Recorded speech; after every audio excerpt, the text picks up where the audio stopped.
Jy jong, wie dan na my kos gemors, wie dan my vlees geëet in die microwave. Ek het vlees gehad. Hoekom blameer jy dan vir my? Ek het niks geëet nie.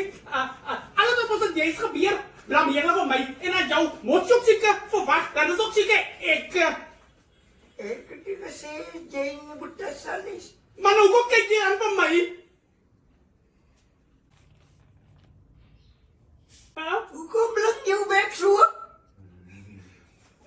Ek het wantig lippe, toe ek Vaseline my lippe gesmeer. Maar dan somer. Maar Plasie, jy is bezig om my na te werk.